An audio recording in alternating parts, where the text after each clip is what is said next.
As Chris Holcomb continues to track these storms tonight.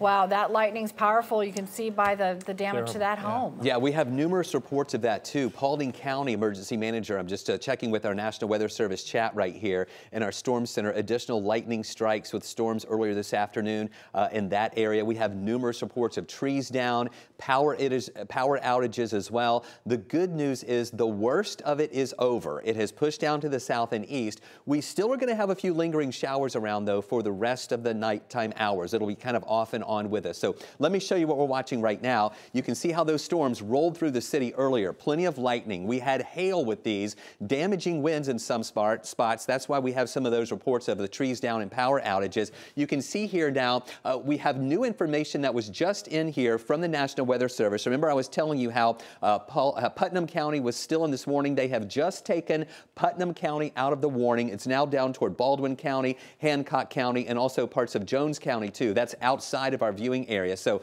as of right now, no one in our area does have a severe thunderstorm warning in effect. We still have a little bit of lightning though lingering behind in some of these showers. Light showers around Atlanta, a little bit of moderate rain too. But what I want you to see is back into Alabama, we still have a few showers here, and it's not out of the question that tonight we're still going to have a few lingering showers around, but not as bad as what we were dealing with earlier today when that round of strong storms moved on through. Here's a live look right now in Noonan. On the south side, they had a lot of rain down there too, and here in Atlanta, still dealing with just a few light showers around, the clouds sticking with us, and it'll be kind of off and on as we go through the rest of the evening hours. Another bit of good news. Remember we told you earlier about a severe thunderstorm watch that was to be in effect until 10 o'clock tonight?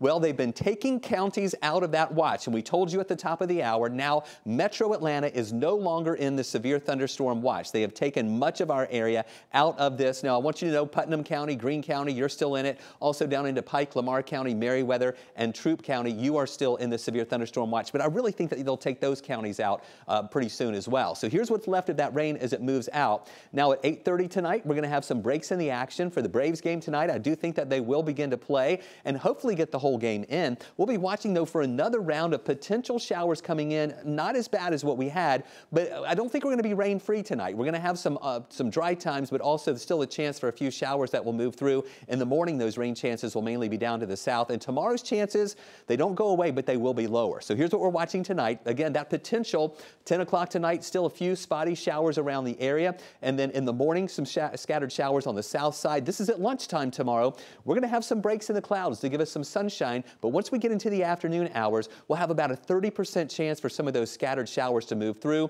And then as we head into Sunday, rain chances back up to 40% as we have a front that's going to move in. That's going to give us a better chance. Here you go. This is in the afternoon hours on Sunday. A better chance for some of those scattered showers around. And then as that front passes through, it's going to usher in some drier air, and yes, we're going to love that with lower humidity and not much in rain chances either. 30% chance for rain Saturday, a high of 90, 89 on Sunday with a 40% chance for rain. That's with the front moving through. Some of those could be strong at times. And then Monday, look at this.